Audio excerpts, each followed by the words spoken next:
like, she said it was water and grass. And he goes, well, I'm not going to know because I hate supposed to have sex.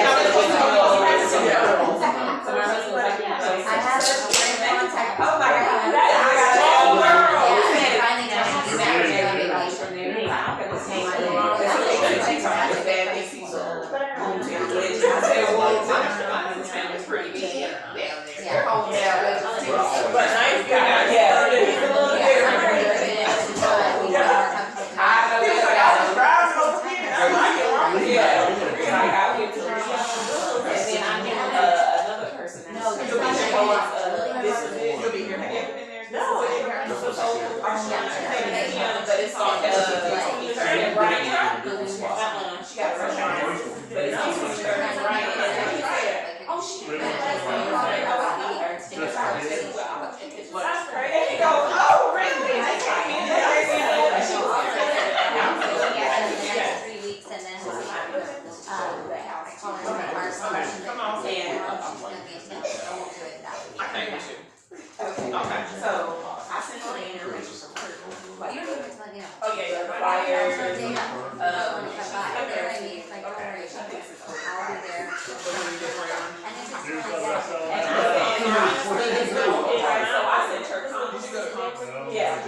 Good morning, yes. Yep, I can hear you. Good morning. Good morning. I know it's kind of loud in here. Sorry about that. Just want to make sure you can Yeah, hear us. it's fine. Okay, I'm gonna go ahead and share screen. You don't want me to take this down? Yeah, if you don't mind, as long as they can hear us, we're good. We'll probably cut down on the echo.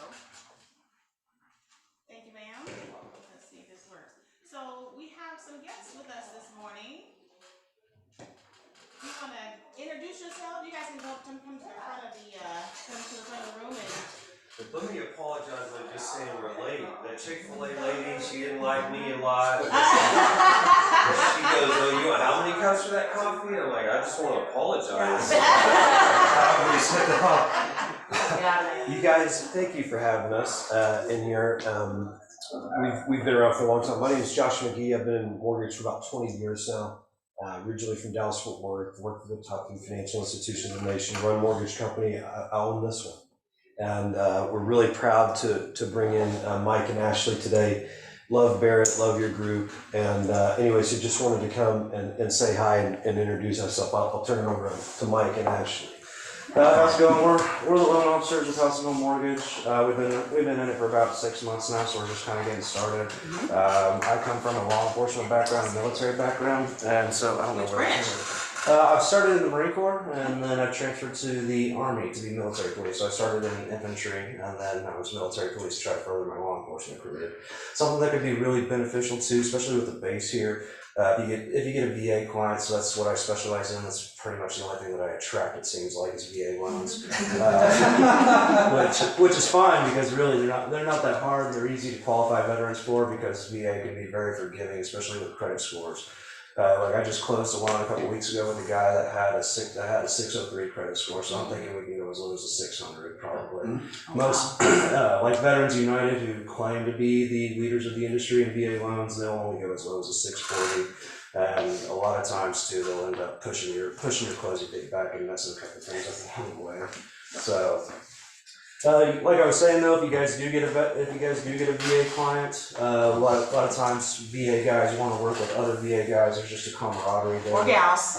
Or gals, yeah. I was gonna say, some Air Force veterans in That's right, we got it back here, all three of the ladies though. Or gals. That's right. Like I was saying though, yeah, veterans want to help other veterans. They like to work. We like to work with each other. I mean, you guys know the military, so. Ashley, tell us about. Yeah, I'm a loan officer over there too. I've been on the back end for going on 8 years now, processing, assisting, and underwriting, things like that. I finally bit the bullet and became a loan officer this year. Josh has been a huge help. House and home mortgage has been a huge help because I didn't realize how different it was going to be on the front end. I thought, whatever, I'm gonna go in there and do my thing. Woo! I've had a lot to learn. But yeah, I mean, I've done every type of loan, whether it's conventional or refi, FHA, USDA, VA, obviously, you know. Anything that y'all need, we're here for it, you know. Last thing we'll leave you to it. Rates are, you guys already know what rates are doing, right? They've doubled in 7 months. Okay. I'll tell you though that we're not losing a lot of deals to the local mortgage companies on rates. And we're definitely not losing them to the big 1-800 guys. So we've priced our stuff so low, you guys, we want to earn your business, okay? We don't have any underwriting fees for us. We don't have any origination fees. The investor charges something, we do too, but that's really it. So we want to win. Want to win your business. ARM loans are coming back, right? Remember those? Remember those nasty ARM loans? You know, at the time, there was a lot of people back then, because I was in the business, I'm sure some of y'all were too. A lot of people shouldn't have gotten into those types of loans, right? But now, there may be a better reason to go into some of that kind of stuff, right? When the rates are coming up to 5, 6, 7% plus, right? Forecast is saying we're probably looking at another 12 months worth of potential rate increases, okay? It doesn't mean it'll go up every single month, okay? But if you, a friend or family member, if there's anything we can do to serve you, I know that they'll leave some cards with you guys, and thank you for having us. All right, thank Yeah, you. we appreciate it. Do you guys have any questions about basic mortgage things? Or? Yeah, I sent you a couple of questions yesterday. Does anybody have any burning financing questions? Or anything that you're coming across, maybe a bad appraisal, or somebody that wasn't able to close on time, or whatever it is, we can talk through it with you. This is just something that I've been in real estate for a while, but I've had an investor and just realized that when she went from wanting to buy a single family home to a duplex or higher, that there's a 25% minimum You're right. down payment on it versus a flexible 15 to 20%. And that was a big difference for It's that. a big difference. Yeah, right. So one of the things that you may want to build into your pitch to your investor customers, and this is what I say forever, is I say, hey, you can get into an investment property with 15% down, primary. Most investors want to put 20% down because it avoids mortgage insurance, and then at 25% down, you get the best pricing, right? And so then if you pitch it like that, obviously it may be a surprise when you're going from that 1 to 2 plus unit, but you've already presented up front that, hey, it may be as much as 25% down due to the financing that you need to do. Right. I think that was the thing, is that she was, she had in her mind that it was 15 to 20%. And we started looking at duplexes, and then she was like, oh, let me find a lender who will give it to me for less than 25. And I was like, I don't think that's not how it lender works. issue. Right. Yeah. And that's one of the things that as the savvy realtors you start to understand is, hey, it makes sense to go to a local mortgage company because all the guidelines across the nation are the same. However, we're starting to do those non-QM loans again. I don't know if you know what those are. Those are, hey, they don't even meet Fannie and Freddie guidelines, we can still do them. So how does that help you? You have an investor that has over more than 10 finance properties, that's the limit for Fannie and Freddie, they won't let you go above that. We have investors that will let them go way above that. Okay. Right, additional down payments, right, so 25-30% down payments. But the investors that need that type of deal and don't want to tie up 100% of their money, they're still closing, right? And they're closing on time. You guys look like heroes. Life is good, right? Anyway, you guys, happy day. Happy day. And when you go and you order that coffee at Chick-fil-A, you gotta be extra nice. Extra nice. They make you pay. Make you pay. 6 minutes turned into 15. Yeah. You guys leave some That's okay. cards. If you need anything at all, if I can help you, we want to serve you. Part of what we want to do in the community. I know it sounds like a lie. It almost sounds like we're about to take an offering. But we really do want to serve the community. Yeah, come on. Our kind of philosophy, and when we're hiring people, and I'll just leave you with this. I heard this a long time ago from this guy named Zig Ziglar. My dad's been a realtor forever. He's 81 years old, still a realtor. Oh, wow. Yeah. And he was listening to this guy, and the guy said, "Hey, I believe you can have anything in the world that you want. You just have to help enough other people get what they want first." Yeah, so we believe in that. So thank you for having us. We're very happy to serve you guys. Yeah. Thank you so much. Appreciate you guys. Where are you located? Where's your office? We're just right down the street. On Kelly, right? Yeah, 15th and Kelly. That new white building we just painted and all that. Yep. Yeah, stop in, have some coffee with us, and we'll see you soon. Yes, All right, thank sounds you. Yeah, have a good day. All right, see you guys. Bye, guys. Thank you. Thank you. Oh, are there supposed to be some? They should.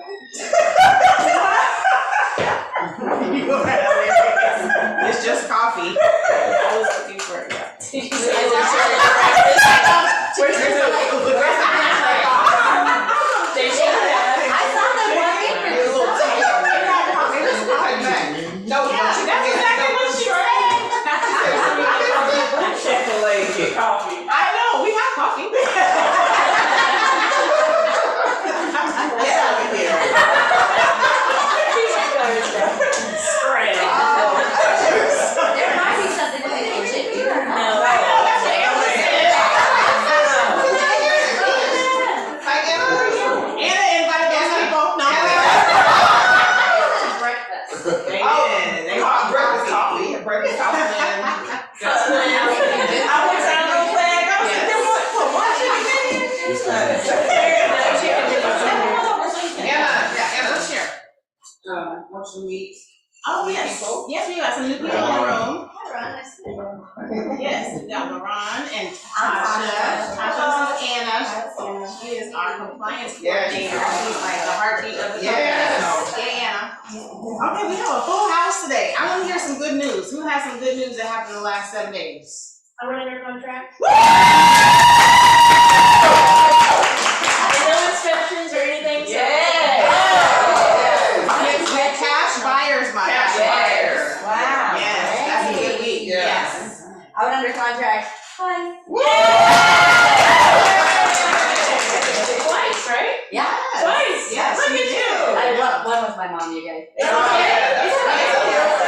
That's okay. Anybody else? I'm close to the property and I have one on private. Yay! She said, yeah. Turn 40. Yay! I'm looking day over 25. Good stuff. So, yes. So, Stephen, I'm gonna continue our conversation from earlier. So he was saying that he thought a good class that we should have is social media for people over 50. And so my question to you is, what would that look like? What is so different about what what younger people do on TikTok or, on social media versus what you think is appropriate for over 50? Well, everybody's probably seen Brandon's. Yeah. Real, and he does a great job. Yeah. But you're not going to see somebody my age do that. You're not going to see me do that. Yeah. typically, my clients are a little bit older. Sure. Not that I won't take a younger client, that's crazy, but I go for older people. Sure. And they're usually not watching TikTok, or they're not on Instagram so much. Maybe the last, some of my bigger sales have been people that, in my pitch to them, so we're all over social media, and they said, we don't do social media. Right. Yeah. So that's, Yeah. what could a 50-year-old guy or gal do that would be interesting to people of all ages? Sure. Kristen has an idea. Well, but I do getaway cars with our vintage car business, where we rent them out, and I have noticed that Instagram is really big for the young, Instagram and TikTok are big for the younger crowd, but like Facebook is big for the older crowd. Yeah. Like my dad is constantly on Facebook. Watching videos. Makes her feel cool. Exactly. A lot of older do Facebook because they're grandkids. And it Right. started as a way to Yeah. do that. I like what Tanisha's been doing, like, Education. I'm not like super, I mean, I'm younger, but I feel like some of those, like, you're not totally getting any information out there, sometimes they're just, like, I think they're good, I think they're just good entertaining, media. but they're not necessarily educational. Yeah, but like, I would sit there and watch Tanisha's and I learned things from it, and I'm a realtor, but I don't know, I really liked your take on what you're doing on social media. So I was just gonna say that, I was like, I do those videos from time to time, but I do informational videos because not a lot of people know that, and then like if they're watching HGTV, they just see like, oh, we looked at 3 houses and it was crazy and stuff like that, but you don't know the other part. So especially if you're dealing with older people, not that they're not buying houses, but they may be wanting to sell or downsize. So you can start doing videos about like, hey, if you're looking to sell your house, these are some things that you consider. If you're gonna prepare, like these are some type of questions maybe you should ask your realtor, like break that stuff down, talk about the days on market and start breaking down the areas. I think more informational videos would be. So that's no dancing. No dancing. You can put a little music in the background if you want to, like, some elevator music. Yeah, and I think your demeanor would really lend itself well to that. Because the reels that Your you've demeanor done. is very grounded and. And you could talk about your appraisal background, even though you're not an appraisal, but talk about that. Like, hey, have you heard about X, Y, and Z? So bring a little bit of your appraisal knowledge into it, and it'll help people, especially if they're trying to sell. Yeah, because it might So have been. what would you put that on Facebook? I put it on all platforms, because when you have a Facebook and your guys' Instagram account, it's now called Meta Business. So if you go into Meta Business, you can post to your Facebook and your Instagram, and then I have a little app from Instagram where I can just take my videos, so then I post those onto to TikTok. But you can 2 birds with 1 stone and post from just Meta Business, and it'll go to both your Facebook and Instagram. And I have a friend that's she's in her 40s, but she does all of her business on Facebook. Like she doesn't even have Instagram. And so, but she's picked them up through group, like just getting in groups and talking to people and stuff like that. So and she doesn't dance or do any of that. So that's not. But yeah, I think that's the misconception is that you have to dance and you have to have music and all this stuff. It's really about value. Just kind of what the gentleman, I can't remember his name, said earlier. As long as you help people get what they want. I think what Tanisha said about downsizing, that's huge. You can have conversations about ways to make your downsizing transition smooth. I mean, just 3 tips, like, 3 ways to make your move smoother or something like that. And you have a good presence on social. I mean, like I've seen your little reels. He's done some reels before.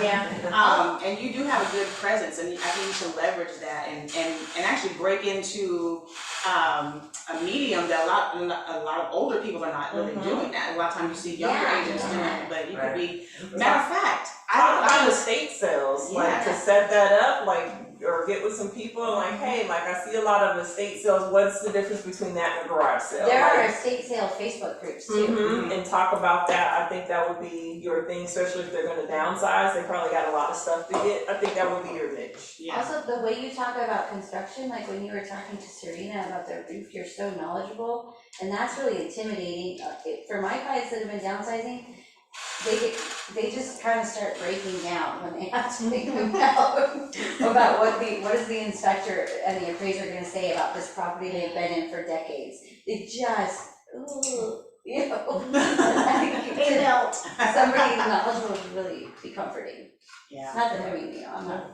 That's some good ideas, I appreciate that. Yeah, same thing on YouTube too. I was actually pulled behind this guy yesterday and he had a magnet on his car that said, "Follow me on YouTube."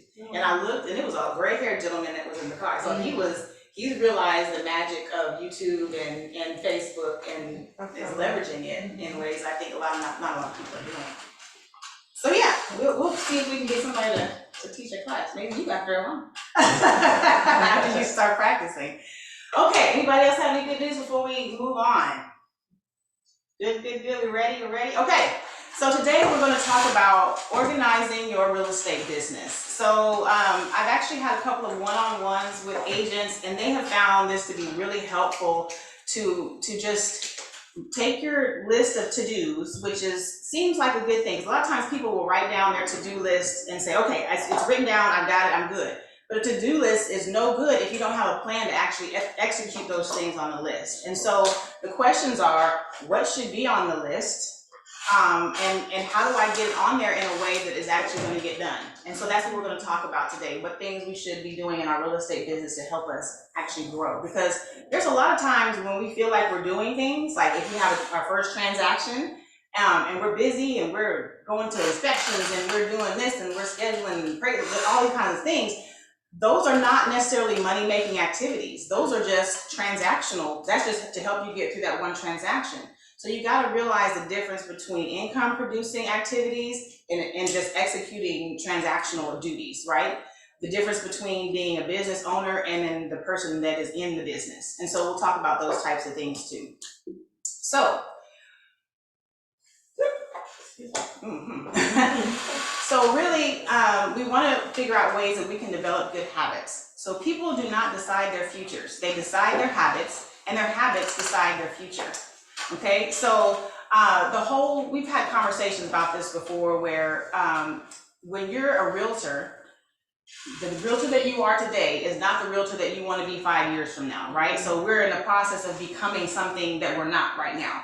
And anytime we're growing, it's going to be some pain involved with that. There's going to be some discomfort. And that's what we have to get in the habit of, is in the habit of getting uncomfortable or being uncomfortable. Having your first listening presentation and being terrified of it because you've never done it before. But guess what? If you do it again and again and again and again, now you start to develop habits that start to work for you. And now you're growing into the realtor that you want to be. So it's just about understanding that mindset that every day is probably going to be a little bit uncomfortable. That first time or 50th time that the for sale by owner has hung up on you or told you not to call their house, it's going to be uncomfortable, right? So there's lots of things in real estate that we have to get used to that's just part of the business.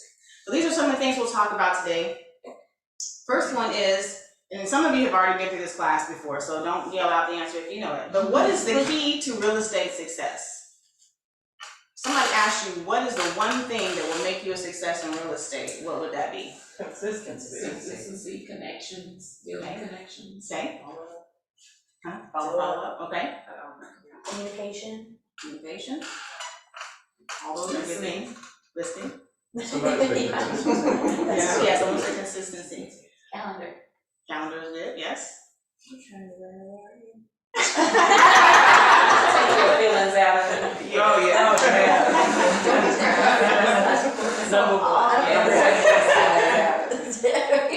So all those things are part of it, but I have narrowed all those things down to one word, and that word is mind share. Okay? So it's kind of like, I know that looks creepy, doesn't it? So it's Dragon Ball Z. You said Dragon Ball Z. Somebody's showing their age here. Hey, I got kids. Dragon Ball Z is hot. So the reason that mindshare kind of sums up the key to real estate is because everybody that you know probably knows at least 4 realtors, right? So being a real estate agent is not uncommon, but you have to be the one that people choose when it's time to actually buy or sell. And how do you do that? You have to have mindshare. You have to be the one that they see the most often, the one that they have the tightest connection with, the one that's there at the right time. So you could be nurturing this person for 2 years and say, oh, they're never gonna buy a house, and then 3 months later is when they're ready and you stopped, right? So you have to be consistent, all those things that you said. You have to have communication, you have to have all these things, but you're doing all those things in order to gain mind share and to be the person that people select. So it's like that whole question of, think of the top selling soda brand. Everybody's gonna say Coke, because that's Coke has mind share. That everybody knows Coke, everybody sees it. Even if you don't drink it, that's the first soda that you think of. You have to be the first realtor that people think of when they say, who's your realtor? Oh, Megan's my realtor, because she calls me and she sends me things and she pops by and she sat and had lunch with me and told me about the market. She sends me videos. She sends me email updates. But that's what people, you have to be that for people. You have to be that person that provides that information to the point where Megan is my realtor, right? Okay, so mindshare is being the first agent a buyer or seller thinks of when it's time to buy or sell real estate. Okay, it can't be their cousin. Just because they're related to somebody doesn't mean that that's going to be their realtor, right? You have to be the one that provides the most information and the person that is that they trust to move forward with their transaction. Okay, so how do we gain mind share? We just talked about some of those things. We share information about the market. You check in with your clients consistently. There's that word again, consistent. We provide valuable information. Just like the gentleman said, we help people get what they want. When we help people get what they want, then we get what we want, okay? Create memorable experiences. That's a huge one. That's one we don't talk about a lot. But when you create memorable experience, for example, pop buys, and we're gonna talk about that. You and I have talked about that. I feel really nervous about those. Really? Yeah, I don't understand that. You don't understand pop buys? Oh man. So here's the thing. The beautiful thing about pop buys is people are, they're used to social media. They're used to, all of the standard things. Nobody is expecting you to pop by their house. People don't do that anymore. No one's expecting a handwritten note because people don't do that anymore. The whole goal of gaining mind share is to do the things that everybody else is not doing. Because even though I'll tell you a million times in this class to write handwritten notes, how many of you will actually do it? There might be one or two, and those will be the one or two that gain mind share, right? Right. So pop buys, I love pop buys. I love doing pop buys for home anniversaries, because I take cupcakes over to their house and I'll say, we'll celebrate the 1 year in their house. No, yeah. That's a fun one. And that's all you, and so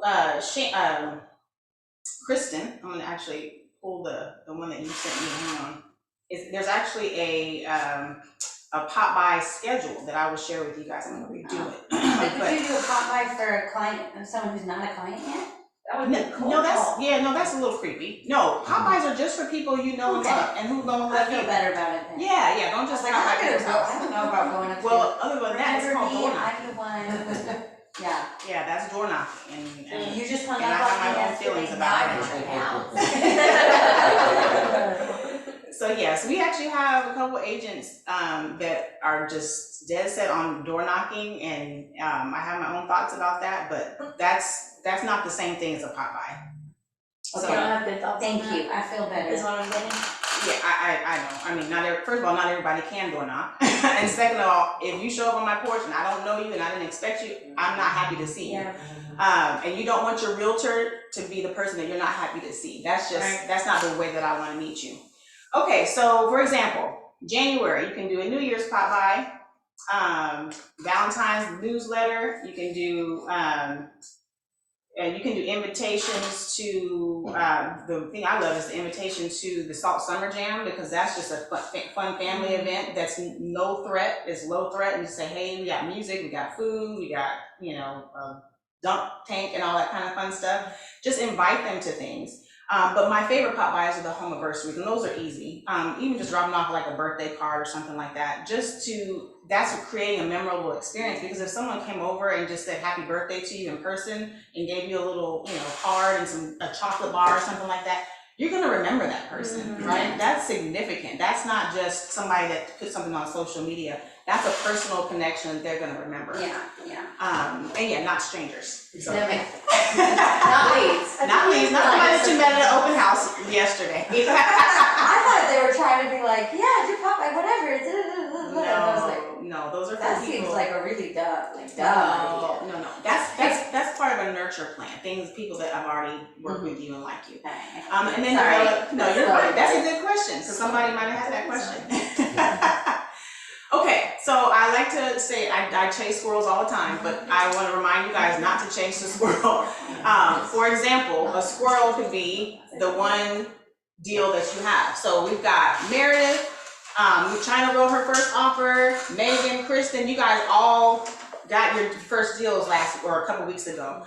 But it's so easy to get caught up and swallowed up in the activity of that one transaction that you chase the squirrel, and you forget to prioritize your one thing, which is generating leads for that day, right? So you gotta remember the difference between, executing a transaction, which is just part of your job, but part of running your business is generating those leads. Because we are not in the business of selling houses. Houses sell themselves, we don't design them, we don't build them.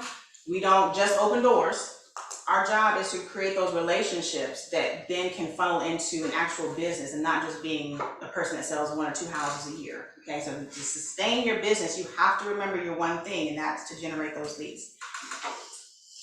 Okay, so our one thing, we talk about this, there's so many different variations of how to have your conversations, how to have your connections. So we'll talk about it in the broad, but then we'll get into the specifics. And that's why organizing your own personal calendar is so important, because there's all these things that you can do, but what are the things that you're actually going to do? And choose those things and put them on your calendar to actually do them, right? So we'll talk about that. So the easy thing to do, if you want to know what a successful day in real estate looks like, reach 5 people that you did not know yesterday and touch 5 people that you knew, not by people, not by people, right? So let's talk about 3 common problems and the solutions to those problems, okay? So most agents don't know, what am I supposed to do today, okay? Too many things to do and not knowing where to start, or not having things to do. And the solution is to prioritize your one thing. So a lot of times the standard real estate answer is to take 2 hours out of your day, close the door, lock the door, and lead generate for 2 hours. And that sounds like an easy thing to do, but what are you doing in those 2 hours? That's the question. And that the answer to that question is what is on your calendar. Like, how are you going to reach those 5 people? Literally have a checklist with those 5 people's names on it so you can keep track of who you've been contacting. Like, it's very intentional and targeted, but I promise you, when you start being intentional about your business, you'll see the switch happen. Because every time you plant that seed, it's another seed planted, and you don't know when it'll sprout, but if you don't plant the seed, it's never going to sprout, right? So you got to plant those seeds every single day, and then when they're ready to sprout, you'll just be like, oh, wait a minute, I remember I did an open house a year ago, and I met this person, I nurtured this person every 3 months, and now the person's ready to buy a house. But had you not done that open house, had you not nurtured that client, you wouldn't have the business, right? So you just have to remember that that's the priority. Okay, so here's some ways to prioritize your one thing. And I promise you this works, y'all. Some of y'all wake up early just because you gotta get kids to school. I'm talking about earlier than that. I'm talking about give yourself a moment in the morning to get yourself together, not just your family, right? Get up, get yourself, a good breakfast, stretch, exercise, pray, do all the things that make you feel good about yourself and about and how you present yourself to the world. Because if you're not right, you're not going to attract people to you, right? You have to be in a good mindset in order to attract people to you in your business. So you have to get up early and prioritize your health and well-being in order to get this thing right. Schedule times for things that matter. I'm a huge fan of this. I like writing rest into my schedule. I like saying, okay, you guys I don't play with my lunchtime. You know this. When it's time to eat, it's time to eat. And so if that matters to you, if you run better on a full stomach, make sure you schedule your lunchtime. And it's always good to throw a little friend in there too, because now you're networking, and that's another touch for the day, right? If you know that you're busy and you've got kids, because Kristen and I sat down and did this together, she put all her kids' activities on her calendar, and then we looked even deeper and said, okay, that hour that you're waiting for your kid to finish their volleyball game or whatever it is, I'm gonna do some calls during that period, and it's not having to remember that, it's already on your calendar to do that. So you're getting those to-do list actually in your calendar. Same thing with date nights, time with friends, time for exercise, all those things that are important to you, put them on your calendar, okay? And don't feel like you like, oh, I'll remember that, or I'll make sure I do that. No, put it on your calendar.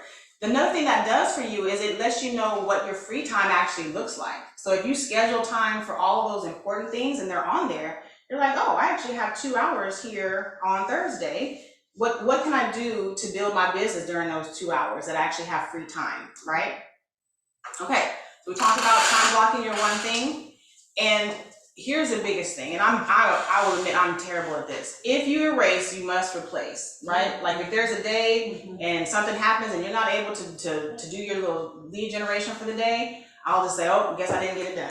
But you can't do it like that. You gotta remember that time that you didn't sow those seeds, that means that's business that you're not gonna have a year from now or whenever, okay? So you gotta remember that you gotta sow, if you miss the 10 conversations on Thursday, it's 20 on Friday, right? So you just have to be intentional about that every single day, okay? All right, keeping up with clients. This is another huge problem that realtors have, okay? Is not having a game plan to nurture leads and past clients. And like I said, I'm bad at that and I'm working on it this year, okay? And the solution is to have a systematic way to reach and stay in touch with your clients by using a CRM, okay? If you don't know what a CRM means, it stands for Client Relationship Management. The one I use is LionDesk because it's cheap and easy. Stefan, I know he uses a CRM called Keep. How do you spell it? KEAP. KEAP. Constant Contact is one, Follow Up Boss is one. They all vary in price. It doesn't matter what you use. Please get a CRM because that's where your business lives. If I'm gonna buy a real estate business from Kristen, I'm gonna buy her CRM because that's where her money is. And if we start associating our CRM with where the money is, then we're gonna start actually building a real business and not just haphazardly selling houses here and there. Because you know that every single person in this CRM, you're nurturing them, you're providing value to them, and they're going to use you when it's time to buy or sell a house. So we're constantly needing to add to our CRM in our database, and we constantly need to nurture the people who are in there. So I was looking at something the other day, the guy was saying that, he spends more time in his CRM than he does on social media. Because if you're intentional about this person, like it should be so razor sharp that you go in and you pick a name out of the CRM and you have a record of the last time you talked to them and a plan for the next time you're going to reach them. That's how targeted this has to be. Because I promise you, if you start letting it go and oh yeah, we're good. I talked to them, 6 months ago. Well, in that 6 months, you never know who they ran across that might have needed to buy a home. So you just have to have a plan to be strategic about keeping in touch with people. And that's what the CRM does for you. It helps remind you who you've touched and how you're gonna reach them the next time, okay? Everyone good on the CRM, okay? Like if you don't wanna research them, just do LionDesk because it's cheap. It's $20 a month, but it's a place that houses all your people and keeps track of them. And make sure that you're adding to it, not just your 25. Where it talks about starting off with a 25. That's just a starting point. That CRM should have 5,000 people in it at some point, especially if you're in business for a long time, because you're adding names to it all the time, right? Yes, LionDesk. Yes. Okay, so we just talked about all the CRM stuff. So why have a CRM? It organizes your client data. It can segment them. God bless you. It helps you nurture relationships. Bless you. It automates communication and it streamlines your tasks and workflow. And I promise you, it just makes you feel better about your real estate business because you're like, if I don't know what to do, first of all, you should be able to look at your calendar and tell yourself what to do. But if you look in your CRM, it should tell you what you should be doing and who you should be reaching out to. It should say, oh, but so-and-so's birthday is coming up. Or, it's on my calendar that, Thanksgiving is coming up and I'm gonna do Thanksgiving. I'm gonna give you guys this because you came to class today. I just had this great idea called Cookies and Comps. To where you just, where you make, get a couple of cookies, bag them up, or, for the household, get some comps and pop by their house and drop off cookies and comps for Thanksgiving, right? So I'm gonna give you a little snapshot of what your neighborhood is like, but I'm not gonna email it to you, I'm not gonna text it to you, I'm gonna bring it by your house and say Happy Thanksgiving. I just wanted to thank you for being a valued client. I just wanna bring you these cookies and comps so you know what's been going on in your neighborhood.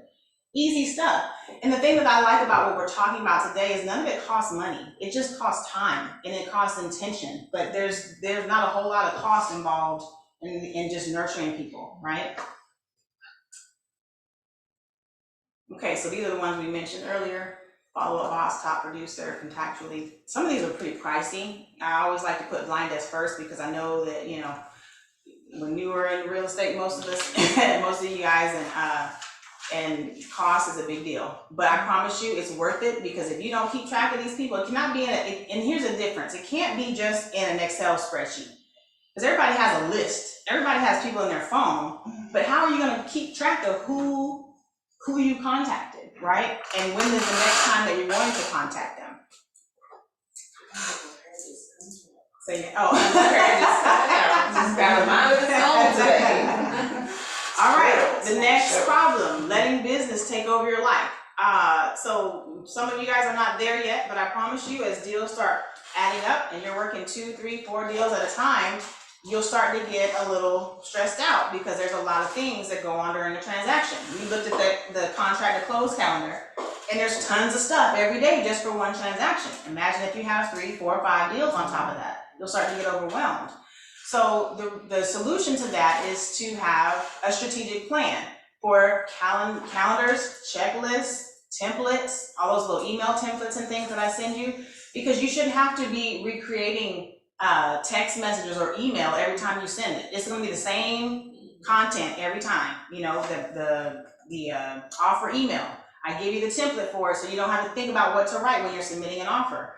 I send you the executed contract template so you don't have to think about what to send when you're sending it to the title company and the lender. Those are systems that are in place to make your workload smaller and to make you feel more confident as a realtor, right? To make sure that you're not missing and you have the checklist in order to submit the offer. And I'll show you my checklist, you're gonna like those. Okay, so this is an example of a daily checklist. So I've got one, a daily, monthly, and an annual. Okay, so every day you should be talking to 10 people. And if you have this checklist, what I love about it is that you have to literally write their names in it. And so you're being super targeted and intentional. And if you're really good at it, you're keeping track of these and you're seeing, okay, when was the last time that I talked to this person? Or when is the next time that I'm going to talk to this person, okay? So this is your one thing. So if you like a simple day, this should be your day. I'm gonna talk to these 10 people today. Okay, let's say that I'm in the middle of a transaction. I've got a follow-up, okay? So I'm gonna call the title company. I'm gonna review my checklist for this property that I'm in transaction with, and I'm gonna work on this. Maybe you have an appraisal that day. Maybe you have an inspection.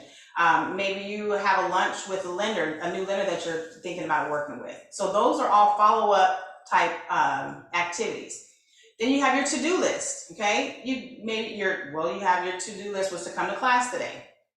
Maybe today you're gonna do 2 social media posts. Maybe having a pool inspection and there's a listing appointment down there. Notes, you're gonna order a book that you heard about in class. So it just kind of gives you a snapshot of all the things that you need to be doing for one day and all the people that you're going to be reaching out to for that one day, okay? So that's just one tool that can kind of help you focus your day. All right, so we talked about the things that should be on our calendar. Let's look at some of those, okay? So we've got our fun calls, texts to for sale by owners and expired. Lunch with your sphere, pop-bys, we talked about those. Call or text your database. Handwritten notes, lead follow-up, social media. Some people spend a lot of time blogging and writing newsletters. And that is a source of generating leads because if you're providing value to people, those people are going to be attracted to what you're doing. Open house. I really feel like, I don't care if you've been in real estate for 50 years, every Sunday from 2 to 4 is realtor hours. There's some agents that have, decided that they're too good for open houses. I think that's a massive mistake because those are people who are ready right now buyers and they're just wandering around. And you're not going up and knocking on the door, they're knocking on your door because you're at an open house. So just consider that a standard time. If you're not good at open houses, just get good at them because it's all about connections. And that's really how you can start building your business. Isn't that where you got your first client from, an open house? She bought the house Bought the house that you were doing, that you were holding open. Where did you meet That's your? where I got mine too. Open Absolutely, house, yeah. They're in Texas. I'm telling you, open houses are it. Open houses are it. I got my first, well, I'll say my first $30,000 closing day because of consistent open houses that I was in. And mind you, it took me 6 months of open houses to get it, but I got a listing from it. I found the buyers for that listing, and then those same sellers became buyers. So it was a 3-deal transaction that closed, and this was when I was paying a bunch of splits as a new agent, $30,000 paycheck, and I was like, this is why people do real estate right here. Because it takes a long time to get to the closing day, and it takes a lot of work to get the client, but the payday is worth it, right? And if you're consistent with it, now you're not just selling random houses here and there. You have a stream of people who know that you're in real estate, who trust you, and who are going to use you the next time they need to buy or sell real estate. They're going to use you for investment properties. The investors I'm working with now, I sold them houses years ago, and now they're ready to invest in real estate. And so now it's residual business. That's why it's so important to be intentional about your relationships with people. That's what mine share. All these things that people think real estate is about, the HGTV, I love looking at homes, I love working with people, and blah, blah, blah. It's not about that. It's about how are you going to get those people to choose you when it's time to buy or sell. That is the question every day. You wake up and ask yourself, how am I going to gain mind share today? How am I going to let people know that I'm the realtor that they need to choose? And so that's what all this stuff is for, okay? Of course, you need to make sure that you build in classes, coaching calls, script practice, all that stuff that makes you a better realtor. You need to get that on your calendar too, because the more practice you have, the better you're going to be. I've got an agent that I meet with, or we have a call every Monday at 10 a.m. just so he can have accountability and say, hey, this is what I did this week, or this is my goals for this week. I fell short. I'm having a problem with XYZ. Can you help me work it out? That's what I'm here for. You have a coach for a reason. Call me, set up a time to do a one-on-one. Let's talk about your schedule. The people that have sat down and done it with me have had a lot of weight taken off of them because it's like now they don't feel like they're burdened by all these to-do lists. They actually have a plan for how they're going to get it done, okay? Sending holiday and birthday greetings. So this season that's coming up, Thanksgiving, Christmas, it's a great time to love on your sphere. Love on the people that you already know and like. It's my favorite time of year because you're working with people that already like you, and it's an opportunity to continue to provide value and gain new clients or potential clients that will hopefully use you to buy or sell in the upcoming months when it's high selling season, right? Video market updates. I have a question on the holiday stuff. Sure. So, like, if you send out a card to your sphere or whatever, how do you do it without saying, like, Meredith Green, real estate, you know what I'm saying? Like, would you even put that on there, or would you just send them the? No, just send it, because these are people that already like you. Okay. And if they follow you on, they know you're a realtor. Yeah. You know what I mean? Like, everything doesn't have to be salesy. Yeah. It's connection, it's Okay. relationship. They just want to see your face. They just want to know that you're thinking of them. Okay. Right? Yeah. So it doesn't always have to be, but the reason I like the cookies and comps thing is because I'm not asking them for anything. I'm giving them something. Yeah. Right? I'm coming to your house not to ask you for your information, not to ask you to give me. I'm offering you something. Yeah. I'm sharing this with you because I like you. Yeah. You see? Because I'm not a sale. I don't like sales. I don't like people trying to sell me. Right. But if you bring me a gift, I'm gonna be like, oh my gosh, I can't believe you took the time out of your day to come over here and bring this to me. You know what I mean? That's pretty powerful. Yeah. Yes, ma'am. Go Yeah, ahead. at my old brokerage, all they did was write notes to people, like that was a huge, that's not all they did, but that was a huge part of what they did. And so they would just do them on their birthday, and then their half birthdays, they would put them in their calendar, and that would just be like, how are you, Yeah. just to remind them, not sending a half birthday card, but just how are you doing, if you get on Facebook and notice What's going on? yeah, and then just say just thinking about you or whatever. And they said they got so many people love that because they don't get handwritten notes anymore, Right. Yeah. And it really, really worked for them. A lot of the girls over there said that once they started doing that, it totally changed their business. Awesome. So, I'm just thinking it'd be I like so that. fun to do a half birthday card to Tanisha, so you're halfway to 80, yes. oh yeah, I don't know if I like to do that. She's not my realtor. I know. That's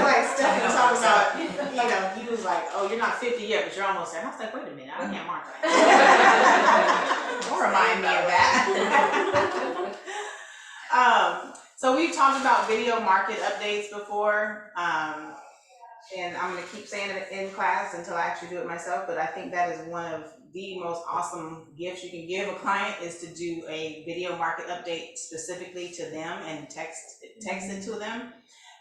It's actually a great gift for Thanksgiving. You know, just wanted to thank you for your business, and I'm sending you a video update of what's going on in your neighborhood. All of it is just offering information that they didn't have before that they now have because of you, and they're gonna remember that. Just like what you said about Tanisha's video, you remembered that because you got something from it. Yeah. That's all people want from us. They want to get something that they didn't have before, and they don't want you to ask them for things. Anytime if people see you coming and they're like, oh Lord, here she comes, she's gonna be like asking me who I know that needs to buy a house. Yeah. That's not the kind of relationship that you want to have with people. They want to be happy to see you, Yeah. right? Business planning. So we'll talk about that. To have a day of the week where you are not working in your business, you're working on your business. Those are covering things like updating the mileage that you've done for the year, getting in touch with your accountant and making sure that your quarterly taxes are paid, boring stuff, right? All the things that you have to do that you don't really want to do. Some of it can be fun, things like planning, deciding what closing gifts you're going to give for the year. So you have a plan for that. You're not just like, oh, I have a closing coming. What should I get? What should I get? That's a time waster. Pick that season or that day that you're going to do your business planning and decide what you're going to get for the year. Order the things, and then you have it already, right? So it's hard because we are the employer and employee of our own business. So you have to have time to think about how to set your business up like a business, but also execute all the tasks as the worker, right? So if you don't have a designated day to think outside your business, you're probably gonna get swallowed up in the doing of it, that you're not really running it as efficiently as you could be. So we have to take a day for that. Doing community and business spotlights. Was that, I think it was Megan. Yes. No, was it Megan who said that she did did? one. I want to hear about that. Yeah. Megan, come back! So yeah, I think that's a great way to win business and to offer value in ways. No, you're fine. We're just messing with you. We were just talking about business and community spotlights. Oh, yeah, and how yeah, you just yeah. did one. So how was that? Awesome. So it's being edited right now. I have a friend, a kid of a friend of our family's, just graduated film school. And I was like, I want you to do this with me. Give me a good price, and if it turns out good, I'll tell all my realtor friends. And he was like, okay, great. So he met me at the business, and we filmed the interview. It was so fun. It was surprisingly fun. I got to know the business owner, and he's editing it, and it'll be ready in about a week and a half. Nice. So did you just come up with all the questions that you asked her and stuff? Yeah, so I went on Park Bench, and they have some helpful videos, like how do you prepare for this and not make a fool of yourself? And it was really helpful because they said, make sure you don't ask questions people can look up for themselves. Yeah. That's a waste of the business owner's time. Sure. And that's good, because I probably would have done that. Right. So I met with her a week before, and I asked her what she would like to be highlighted. And then I asked her a little bit about the business and her history, and it was surprisingly personal. She had some very personal and like loving reasons for starting her business, so it was really cool. And then I said, okay, thanks. I went and did my research, came up with 4 questions, emailed her 3 days ahead. This was what Park Bench told to do. Emailed her 3 days ahead, told her what was going to be happening. Do you have any problems? Are we still confirmed? Met my guy there, and we were in and out in like 90 minutes, because then he shot some B-roll. He went around the studio and shot, like, did a tour and stuff. So he's gonna, like Tanisha's, he's gonna intersperse, not just us talking, but he's gonna do, it was really cool. Yeah.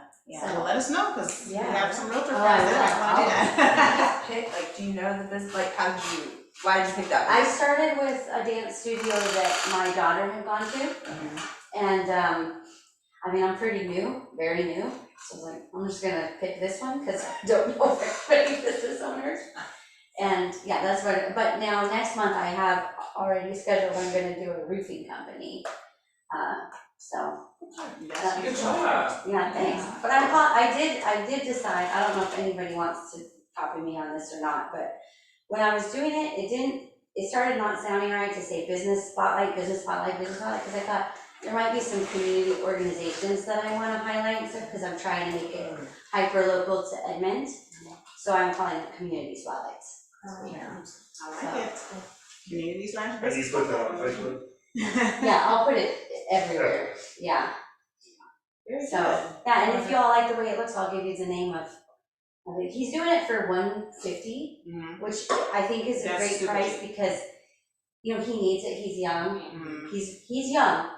But if he goes through this process with me and doesn't mess it up, then I think because he's very talented, and so it's more than just somebody standing there with a, you know, Yeah. video camera. He's actually doing editing and Sure.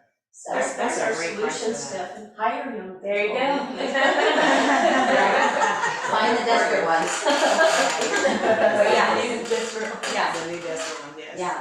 That's So, good stuff. that's Well, I hope it goes well for you. Me too. It was really rewarding, I have to say. I really enjoyed it. Now, did you pay the $150, or did you ask your business spot or community spotlight person to chip in on No. that? Oh, no, they don't do it, we yeah. don't do that. Yeah, it's a gift that you're giving to. Yeah. Gotcha. Yeah. The way I look at it is, I'm not gonna walk in and plunk my business cards down on her counter. I'm doing this instead, right? Yeah. And it's cool because she's a dance studio. She said, oh, I have really, like, my students are all over the internet, so they will also share it, Yeah. right? That's So, awesome. Yeah. So do you ask for anything in return from her? Like, it's just, I'm gonna spotlight you and then, yeah, We'll I see mean, what I'm she doing does the with you. intro. My only part of it is the intro. Like, hi, I'm Megan Baker, I'm a realtor in Edmond. okay. I'm here interviewing da-da-da-da-da. Yeah. It's awesome. It's Because she'll really think of yeah, you whenever she's, you know, someone needs a realtor, that's, you made that connection, and it's Right. more personal than just you being like, Right. And I am gonna start a YouTube channel, and my goal is for when they go to it, they just see, you know, all these community videos.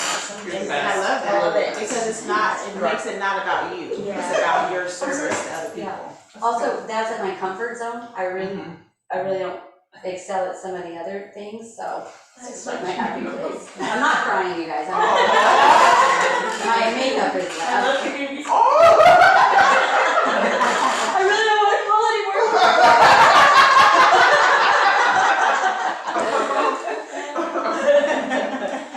But yeah, hit me up if you have any Yes, questions. please share. And especially if you like it. If you Yeah. don't like it, just, yeah. Just Just don't don't talk to me. Just don't mention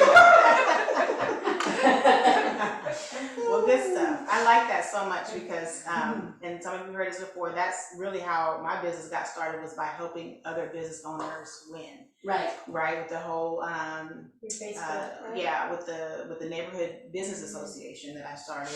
I didn't say anything about real estate. Yeah. It was every week I was highlighting another business, and I was saying, hey, let's go support so-and-so, this person does X, Y, Z.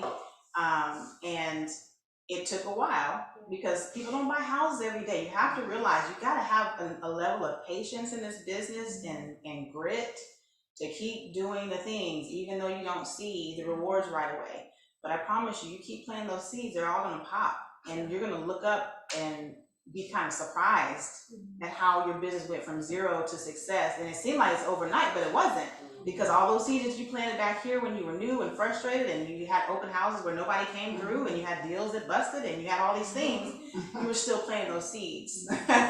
So keep doing the things. I promise it's gonna come. Oh, can I share one? Please do, yes. I went to like this free conference, and this guy who's a social media coach, Coach Kyle, have any of you guys heard? Kyle Draper, and he was cool, but he was talking about, I thought he made a really good point where this could tie in, is that he says, so many real estate agents are just posting their successes, and so people think they don't do much. Like, under contract, closing, vacation, is what he said. He was like, people aren't gonna value you, or they're gonna start thinking, why don't I just do this myself? But if they could see The grind. Sitting in the inspection, right, like, he said that makes a big difference, and I thought that was a good, really good thing too. Yeah. I really love when agents, I see it happen a little bit, but when they talk about, like, when they have a closing and they kind of talk about the struggle to get to the closing, like, you know, if they overcame like financing issues, or, you know, we had tough negotiations on this and this and this, but at least kind of like telling the story behind how they got there, or even why they're moving, like they came here to live close to their grandkids, like, tell a story with, instead of it just being a transactional kind of post, let it be personal some kind of way, to where it means something to somebody. But piggybacking on that, how would you approach clients in asking them if you can share? Well, here's the thing, you don't give the so when I do posts, it's either about the house, like if it's something personal, it'll only be the house, it won't have an address, it won't have names attached to it, it'll just be a picture of the house and then, you know, the story. So I think I did that for a lady who moved up here to be closer to her grandkids. Oh, so not like the closing picture? No, not the closing, because that's too much. Yeah, that's too personal. Yeah, so it's either or. It's either it's really personal because you see the people that were closing, or you tell the story with just a picture of the house, no record of the address, where it is, how much don't say how much it's sold for, you know what I mean, all that kind of stuff. So yeah, and I wouldn't really ask people to put stuff on social media, because that's just, it's asking for something when we're supposed to be doing. Yeah, that was like my roadblock with that, like, I don't want to assume that they're fine with me sharing their story, keep it anonymous. Yeah, if you share their closing photo, you definitely want to get their permission, but that's enough. I think that's enough of a story there. But if you want to go into more detail, just show the house and leave all the private information off of there. Thank you. Okay, networking events.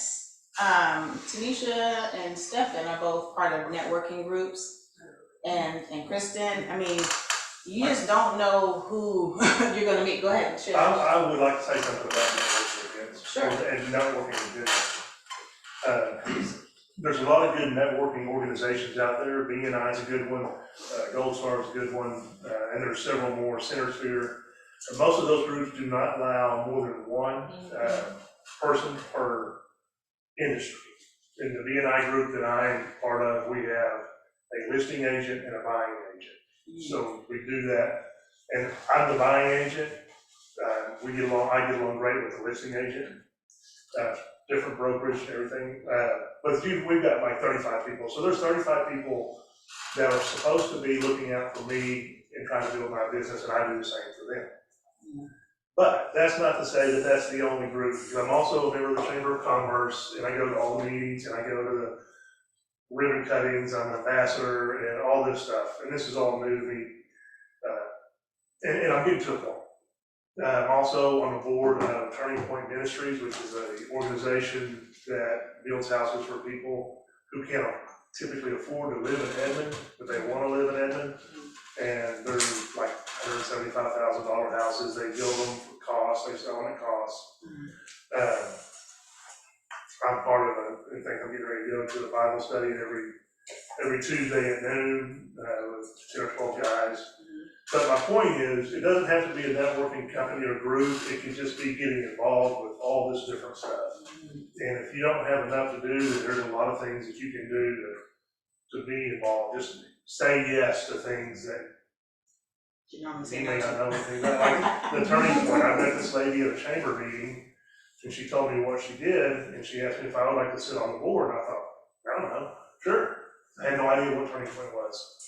But now I sit on the board, they build houses, I help them find real estate, it's just all growing, planting a lot of seeds. Yes. Let me ask you this, are all 35 of those people in your networking group or in your CRM? They're what? Are they in your CRM? Oh, yeah. They are, okay. And even if they leave the group, they're in my CRM. Well, good, because you just started actively using Keep Lighting last year, right? Have you felt like you have a better handle on your business because you know who you're supposed to be reaching out to? Yeah, absolutely. Yeah, because over time you start meeting so many people, it's like there's no, even closings, like I look back at 7 years of real estate and there's people who I helped buy houses 7 years ago who I actually went back and checked, and 2 of them don't live where I sold them the house because they moved.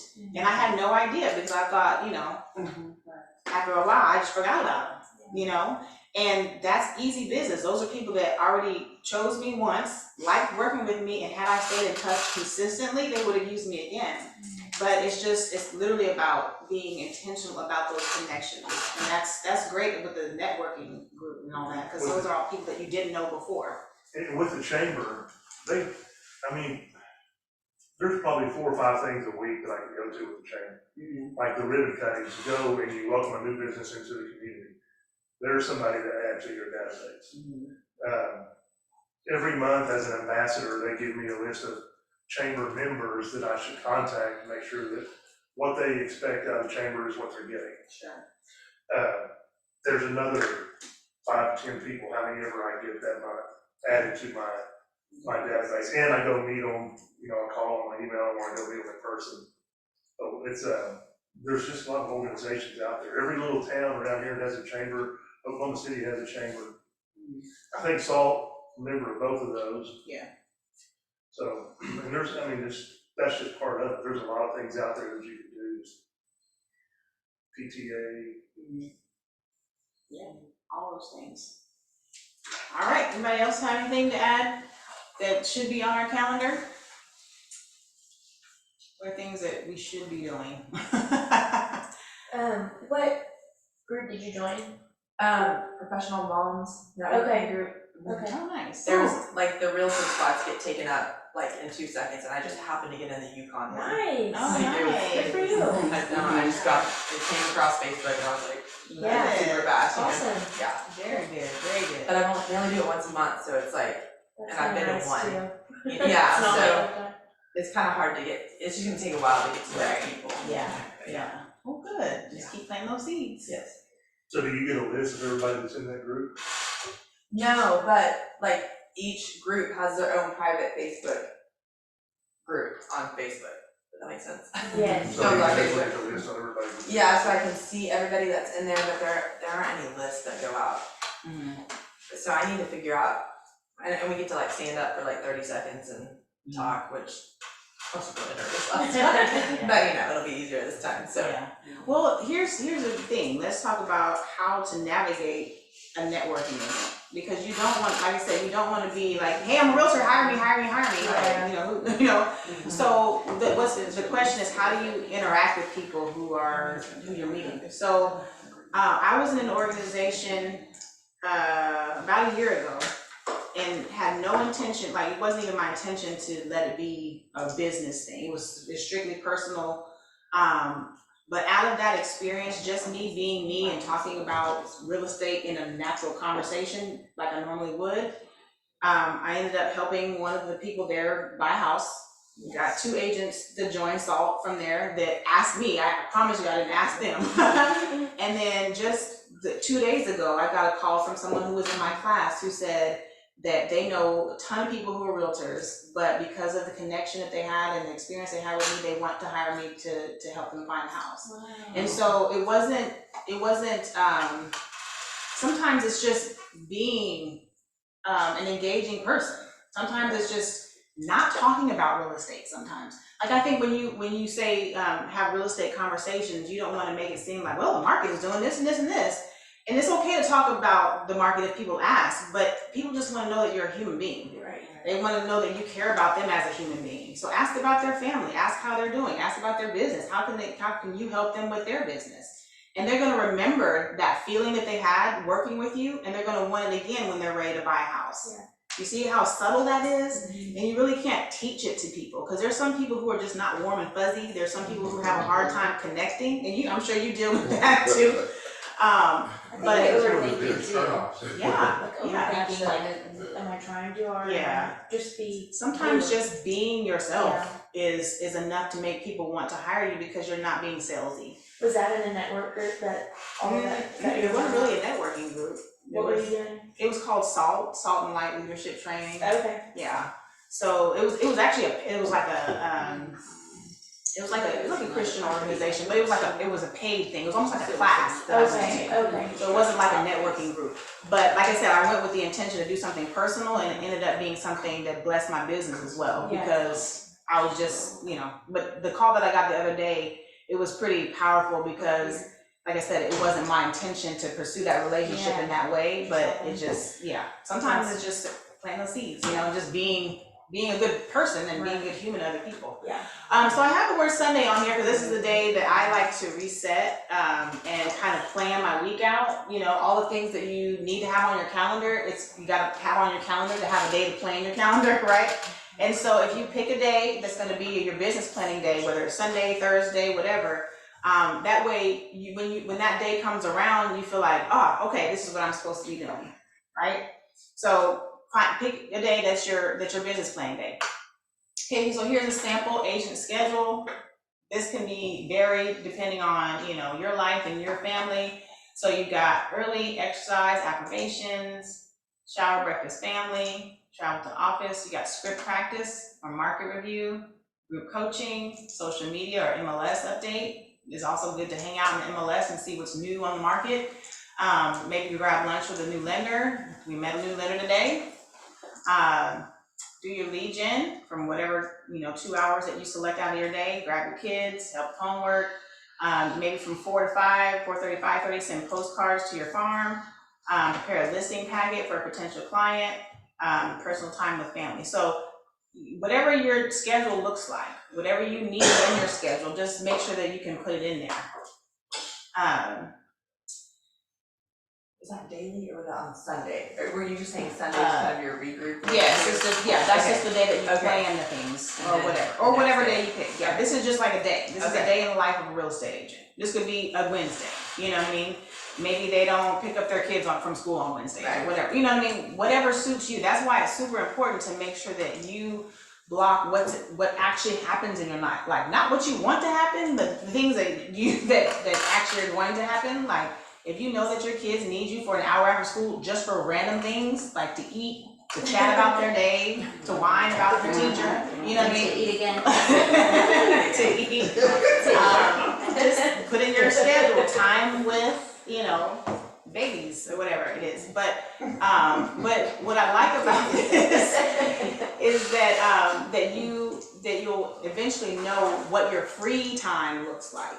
And if you have any of that, because really you should have, just because we talked about that, like your calendar, your time should be like your budget, right? How you're supposed to zero it out every month, and you should have every dollar that you earn should be assigned to a place, whether it's savings, whether it's vacation, whatever it is.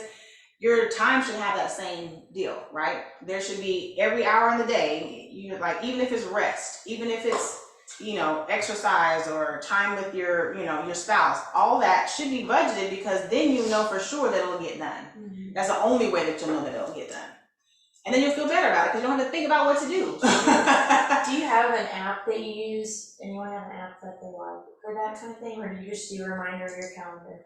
Just whatever you're actually going to use, because there's some people that have to have like a physical piece of I'm kinda paper. like that. Yeah, and if that's you, then write it down. But my favorite thing is right now is Evernote. Okay. I like using Evernote because it doesn't matter what I'm doing. If I ever wrote it down on something, I can just type in a little keyword and it'll pull up that note for me. I feel like I know everything all the time. Yeah. You're very sweet. You do it, Mark. You're very sweet. Yeah, you do, you're an encyclopedia. I just say that, now I'm thinking about it, that sounded kind of I love crazy. it. But I like Evernote as far as, Does it cost, or is it? no, there's the paid version, but I think you can get it for free. I pay Okay. for mine just because I wanna You use know all the stuff, Yeah. but that's one. People use Calendly a lot. Just your Outlook calendar is actually really helpful. And you can layer calendars too. So you can have, like, I have a SALT one that has all the agents and all the closings on one. There's one that has all the birthdays on one, and one that has my personal calendar. So that's the good thing about it, is you can take them off if you don't want to see all the stuff, you know. Thank you. Yes, ma'am. Okay, so we talked about starting your day with affirmations. And get zen down. And this sounds so corny, it really does, but I promise you it makes all the difference. Like, I will tell you, and I know this is being recorded, but we're at SALT, so we can talk like this. Yep. Every day, before I start my day, I remind myself that it is not about me, okay? That my life and what I do is not all about me. And when I start my day from that place, I realize that I already have everything that I need, and that now my day is meant to serve other people. And when you live your life that way, you will be surprised at how much comes back at you, right? When you don't come a place from needing from people all the time, and you realize you've got what you need already, and that we're here to serve each other, we're here to help each other. And when you start doing that, just walking around being yourself, you will find that business comes to you that way, because people enjoy your presence. They enjoy what they receive when they're talking to you. And so to me, that's a great way to start the day. Now, if I start the day and, my kids got on my nerves and I didn't get a chance to, to do X, Y, Z, I didn't get a chance to have my quiet time, or if I oversleep and I don't get a chance to have my little moment, my day goes different, right? It's because I didn't get to get it started, So make sure that you prioritize that morning routine, and it's not just with your family. It's got to be something that you just do for yourself, whether it's exercise. I started taking probiotics and prebiotics, and they made a huge difference. It made a huge difference. Yes. So I've been real consistent with that. But just making sure you take good care of yourself, because you can't take care of other people if you don't take care of yourself, right?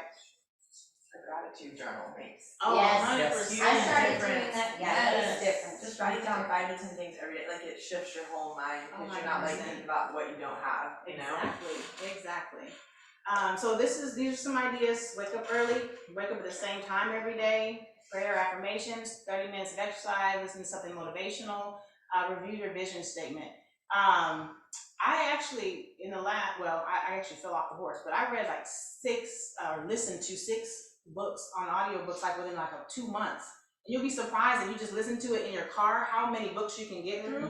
But it just changed everything, because it's like your brain is just absorbing all this good information, and your mindset is different. And then the things that you listen to, you start to see in the world, and you're like, oh yeah, I see how that fits with this. So get in the habit of listening to something motivational or educational on an audiobook, and you'll just feel like a smarter person.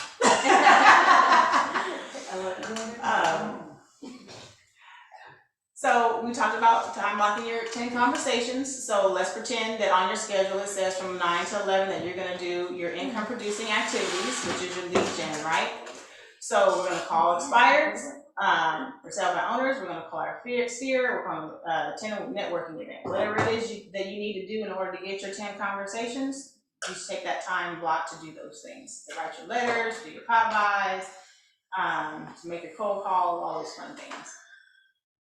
Lunch can be a couple different things. It can either be a chance to reset. If you're one of those kinds of people that needs to recharge from talking a lot, take a lunch by yourself, turn your phone off, and just have an hour where you just recharge, and you just, my little guilty habit, I play Scrabble. I'm not kind of nerd, but I play Scrabble, and it relaxes me. And it's like it takes my mind off of all the thousands of things I was just doing, and I get to just spell words, or if you're the opposite and you like to maximize your time, have one of your touches during lunch. I think it was in The Go-Giver. Has anybody else read The Go-Giver? I know we recommended it. Love that book. It's a great book. Yeah. The That's a Go-Giver. great audiobook because it's quick. Yeah. If you haven't, listen to it on the audiobook. And I think this came from there, but the writer was telling about a lady that he met who maybe it was every Wednesday at the same time, just had back-to-back meetings in a restaurant. Was that it? I could be telling it wrong, but and it was crazy because I can't remember the exact reasoning, but they were were they 30-minute or hour-long appointments or something like that? What? And she was connecting with people that way. Yes, connecting. Like one after another, she would just go, okay, we need this person. Yes. So just had a way. It was. You don't remember that? I need to go get it and highlight it because it was genius. Because one, everyone was coming to you, so it wasn't like you were spending your day traveling, going to see. Like you just pick a coffee shop and then you book 30-minute appointments with people that you just want to chat with. It could be your friends. It could be somebody that you met at an open house and you want to just sit and just get to know them a little bit better. It could be whatever. It could be a referral partner. But the cool piece is that you only have an hour block or 30-minute block, and then that person would see you getting ready to meet with another person, so it makes it seem like you know everybody for one thing, and then you're introducing this person to this person, so now you're making connections, and now the next time this person, you know, hears your name, they're like, oh, I met so-and-so at such and such, and that's how you start, like, it's almost like a pinging type of technique, is where you're getting your touches in, but you're also letting your touches touch each other. That makes sense. Everybody at the restaurant knew her too, like all Right. the staff, the owners, Absolutely. everybody, management. Absolutely. So she had connections. I don't remember this character at all. She's like, this is her third I time have to read it listened right to the now. audiobook 3 times. Really? And maybe I don't either. you don't remember that? No. From the Go-Giver? No, it's Maybe it's supposed to be. 7 levels? Okay, No, it you wasn't guys. Seven No, Levels. I think it was the I think it was Go-Giver. I'm pretty sure. It was a small part, but Then it was it's not it in was the like the most. audiobook, it's on. It's the abridged version. Yeah. You have the abridged version, I No, think. because this is the one where they had like the lady who made the great coffee. And It then was the lady almost- who did the educational Yeah, we went to software. go see the old guy. It was almost like the Christmas tale with the screen guy. Yeah, there was a Yeah, restaurant. she's like one of the first people that he meets. There's I a remember that restaurant. because the restaurant owner There's was a one of the restaurant people that owner, yeah. but not. She's the one that goes to that restaurant. Yeah, it was an agent that went to the or Yeah, she might not even been an agent, but she goes to the restaurant on a regular basis, and once a week just met all these people there. And she connected that person with the restaurant owner. Which Yeah. connected Oh, this is like in passing, it's not one of the Oh, no, it main wasn't people that passing. he No, she's meets. one of the main characters. What, She's you the one that goes to like all these seminars. Read it. That's what I took. That was the big thing I took away from the book. Is that Slow today, slow day. Watch us be talking about completely. I know it might be a I don't know different where book. that book, It might be a different book. I don't know. Because the connector in Go-Giver was a guy. Yeah, Yeah. Yeah. he was the guy that he worked with, Yeah. the old weird guy that he was like, that guy's a failure, but really he's like a billionaire. Yeah. Isn't that always how it goes, right? Okay, so that's your lunchtime. Okay, so let's talk about, this is just a sample scenario. This is not saying that this has to be yours. But let's say that you take your afternoon to do your income servicing activity. So in the morning, you're doing income producing, afternoon, you're doing income servicing. So this is when you do things like follow up on emails, do CMAs for buyers, present offers to your sellers, prepare for listing appointments, negotiate contracts, schedule inspections. These are all the boring things that you have to do, the checklist stuff. That is not necessarily producing income, but you have to do these things in order to get to the closing table. And it's something your mind can handle after lunch. Yes. I get tired. Yeah, and I'm less sharp, Oh, yeah. especially talking with people after lunch. That's a good point, less Yeah. people, more paper. More Yeah, doing. more paper. More tasks. Less people, That's more right. paper. I like it. So however you need to set up your day, I'm just saying this is an example of how you can do it. And then appointment slots, I love, because if you actually see that you have 2 hours where you don't have anything, then you can put something in there that is beneficial to you. So let's say that you got a spot from 4 to 6. That's when you can do things where you have to go back to people again. So you got people pay for people, because people are off work at, in the evenings. That's when you're gonna do showings. That's when you might do listing appointments. Go see a for sale by owner preview, do your little pop-bys, whatever you're gonna do. Okay, so this is just a snap. These are just some ideas on what you can do quarterly, weekly, quarterly, and annually. Okay, so if you have a business development day, remember I said that, mine is actually on Thursdays is when I do my business planning. So that's when you track your expenses, send birthday cards, schedule vacations. That's my favorite thing in the world to do. Send mailers, purchase Schedule closing. vacations? Yes. You let them go real fast. I love doing it. Yes. Matter of fact, I'm going out of town this weekend. Yeah. Update listing presentations. So I love this because this allows me to think about what in the last 7 days was a hindrance to me, right? What part of my business is not running smoothly, and then to take that thing and fix it so it doesn't bother you again or doesn't slow you down again, right? So it gives you an opportunity to work on your business and make it run more efficiently. I have a question. Sure. Does anyone have a good app for tax related stuff to keep track of your receipts and I use Mile IQ for my mileage, but what about us? So the only way that I track expenses and income is through my bank. I don't keep any receipts, ever. Okay. Everything that I buy for my business, I buy my business credit card. Every closing check or every deposit is always deposited in my checking That's account. smart. Then, as a matter of fact, I just did this yesterday. I just send my statements to my accountant, and all my expenses are on one, and all my income is in the other. Okay. Yeah, I and like the only thing that. that we have to track is your mileage. And actually, Jan gave me this. She said that she takes her mileage at the beginning of every year. Like she has an alarm at the beginning of the year saying, look at your mileage, write it down somewhere that you're gonna keep it. And then again that next year, look and see how many miles it was, and then say what percentage roughly did you drive. And most of the time when we're driving, we're working, right? Even if we're on the phone. Yeah. And so then you can do your percentage of your mileage that way. And that way you're only checking your mileage once a year. Okay, so you don't use mine like you. No, it's got to be stressful. I know, it's like every day. Yeah, I don't want to keep up with every little time I go somewhere. It's not. I got better things to think about. Well, there's QuickBooks. I think well, it depends on the year because that particular year, I know all some most lenders of have told my me about it. sales are like within a mile radius of a house, and so yeah, that was a good year. I know, right? So That was a good year, But- and I can't remember. I'll look on. I don't know what it is, but I guess if you take a picture of the maybe. receipt, Yeah. it I can't remember, but goes into the category. But you estimate, It just especially when you so drive. then you get a that's a spreadsheet. lot of miles. I had 3 miles on my car when I got it. Oh, wow. And that one's like. Yeah, because you live in Norman. Yes. So you just Yeah. buy the Yes. ones Yes. or Yes. you Yes. buy the Yes. ones. I don't think it's. And then with gas But I think prices, what- so there's a- she has you her put business. miles Between all Like, that. you have to get, That way, like, you gotta say, oh, the other part. Yeah. Oh, you don't already have that. Maybe Right, there you go. Well, I don't know. Yeah. Okay, and so this is an idea of your weekly overview. I actually like this concept because then you wake up and you're like, okay, it's Tuesday. This is what I do on Tuesdays. Okay, so Mondays could be your open house and follow-up calls. Tuesdays, coaching and training. Wednesdays, send video emails. Thursdays, text hot leads. Fridays, send seller updates. Sundays, open houses. Maybe Saturdays, you show properties or whatever it is. But if you have kind of your days blocked out for certain things, so back when I was heavy in real estate, every Sunday, open house, every Monday was follow-up, every Wednesday was the second follow-up, because if I knew that was a hot buyer, I wanted to make sure that they were hearing from me really frequently in that first week, so they didn't get a chance to like get their mind derailed from real estate. Like, hey, you said that you like this house.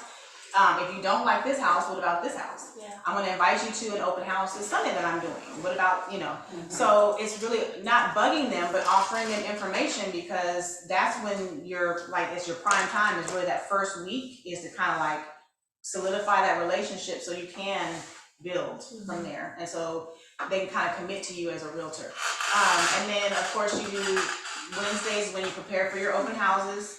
You get your signs, you get your marketing together, and then, showing homes on Fridays, Saturdays, Sundays your open house, and then that's kind of like the little cycle that you have, right? Now, you have to weave in some social media in there, so Wednesdays is supposed to be my social media days. I've been bad the last couple weeks. It's been like Thursdays that I've gotten out there, but yeah, just have days that you do certain things, okay? And then the monthly schedule, make sure that there's a date on every month where you only think about birthday cards one time. You don't need to think about every time it's someone's birthday. If you just look in your CRM, you should be able to look in your CRM, see who has a birthday coming up, handwrite them a little note, stick a little stamp on it, and then put on your calendar what date that you need to mail them out. Mm-hmm. Nice and easy. But if you do that once a month, then you're not doing it all the time, right? Maybe like the first or second Friday of every month you'll go in, or maybe like the last Friday every month you'll go and do that. Thank you notes to referral partners. So if you've gotten anybody that has sent a referral, and I've been real bad about that, I actually just closed a property that was a referral from a friend, and I need to do a pop by our house and go say thank you for referring so-and-so. They love their new house, blah, blah, blah.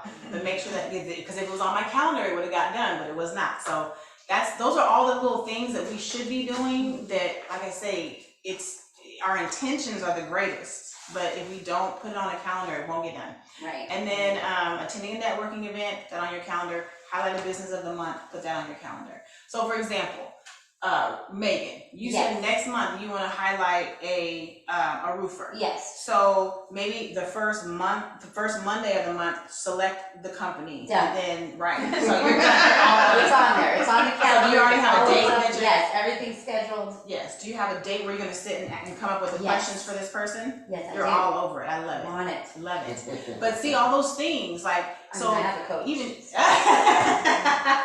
Oh, Lord. I gotta get those points, be quiet. Yeah, so. Always climbing up the ladder. Always reaching. Shameless. Reacher.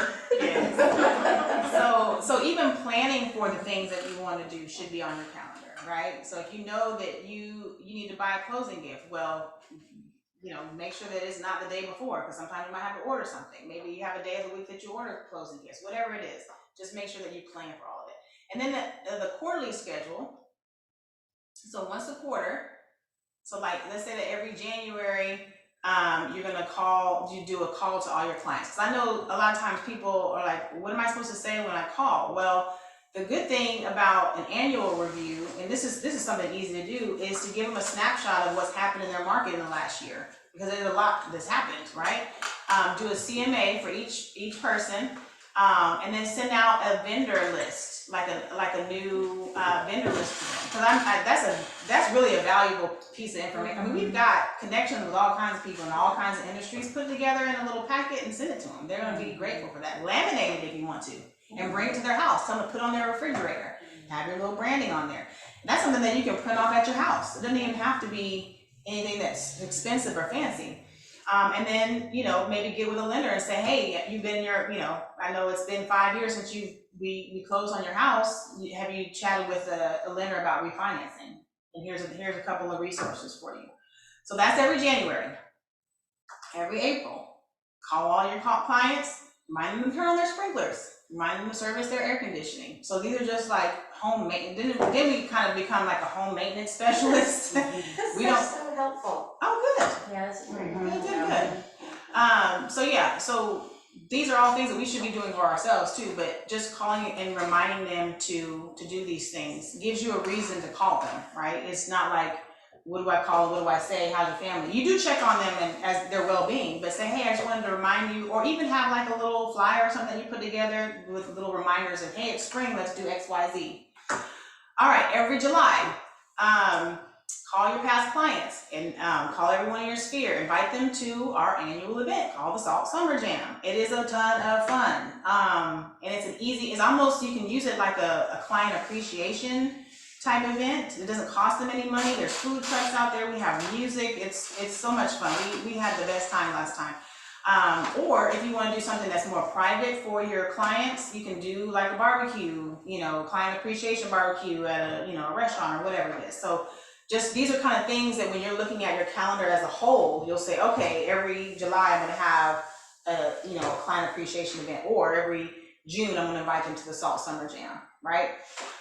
All right, and then every October, which is coming up, call past clients, remind them to winterize their home, remind them to cover their turn their sprinkler system on, because I always forget that. And just, remind them to get their pest inspected, because all the spiders that were outside in the summertime are going to come in their house. And say, hey, it's a good time to go ahead and get your house treated for pests, just different things like that. Offering information. And then we talked about how we're hosting a client appreciation event. And that can get kind of pricey, so like I said, just use a Salt Summer Jam as your client appreciation, because people like to eat, and eating is expensive. Okay, so this is kind of a snapshot of your business plan as a whole. You've got your daily activities, you got your weekly activities, monthly and quarterly, okay? So either all the things that we've talked about, but it gives you a whole year kind of perspective on it, right? So that's that. And this is your homework. Oh, you want to go back? I'm sorry for it. We probably have this. We You have it, but it's okay. But that one looked new, where you put the 10 conversations on there. Is that one new? I don't remember that. I really like that one. It was like the daily one? Yeah. No, it wasn't new, but I can give it to you. I'll just take a pic. That one just looked. Yeah. Oh, yeah. One. Yeah. This one here? Yeah. Thank you. Yeah, and I actually have blank checklists, so you can put your own people on. And it's funny, when you actually have a piece of paper on it and you're writing people's names, you feel the difference between what you've been doing and what you should be doing. Also, if you only have like 2 people. Yes. That's what happened to me. You're really Well, when that happens, all you have to do is get on Facebook and realize how many people you actually know. And start putting those people into your list and then into your CRM, especially with you. I don't know if you've got your database from your car sales. We gotta talk to Mary Beth. Yes. Yes. Link that. Mary Beth converted that really well. Yeah. She did. Yeah, it's kind of easy. Yeah. Cause Hello? Oh, I'm sorry. That was me, sorry. Oh, that's you? You've been on Zoom in here? Nice. No, I accidentally clicked on. You're so normal. I love it. Like, I want the best in the world. She's just watching a show. Oh! That is I'm not not sure the reality. Oh, bitch. Do you want to be friends? yeah. We're gonna be friends. All right. Okay, so our homework for the day. Our homework for the day is to create your strategic business plan, which is essentially this plan right here. What are you gonna do every day? What are you gonna do every week? What are you gonna do every month? What are you gonna do every quarter? And then we're going to build and use your CRM, okay? Then you're gonna create your monthly and weekly calendar. And if you need help with that, you're gonna call your favorite coach and set up a one-on-one. Yay, yay, everybody good? Yay. Oop, I'm only 8 minutes past, but we did good today. That was Good job. fantastic. Good, that's all I got. helpful. Yes, So ma'am. helpful. Who do we? I feel a little overwhelmed. You sure can ask a question. Okay, and on the 10 conversations a day, like, I love that, but I get stuck. I'm like, you know, you start putting names down, and then you're like, can we just go through like what those 10 conversations, like from examples of those would be?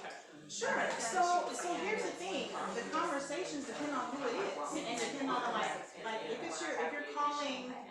Let's say that you're calling. There's a difference between calling somebody that you met in an open house versus calling someone that you sold a house to. You see what I'm saying? Like, Okay. or the conversation could be a for sale by owner. Okay. That you've never met before. Right. Or it could be you met a person at a networking event that you didn't know before, but now you have their name, they're going into the CRM. Okay. So when you have that list, it's just people that you either know or know today. And that's why I like actually having slots for those 10 names, because it's intentional. If I share a vacancy, and I know it's hard, but that's the difference maker. Right, that's what I need to get back at. Right. Yeah. 10 conversations, because I mean, I'm doing conversations daily, but I'm not doing 10, and I don't feel like, you know, it just kind of started in real estate, and then, you know, things happen and it's great and everything, but I need to be more intentional about those conversations.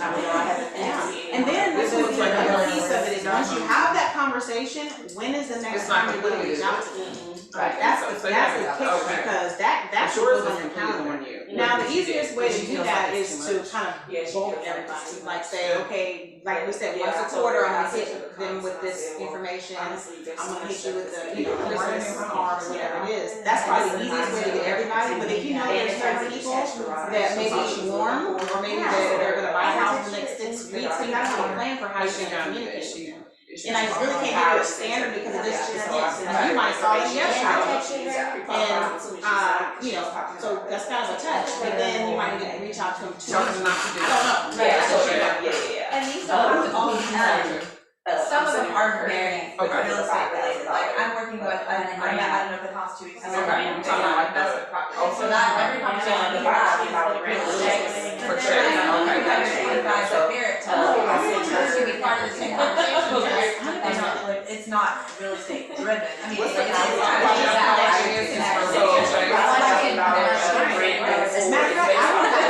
mean, This can get a little expensive if you need out to lunch and everything, but have at least one of your contacts.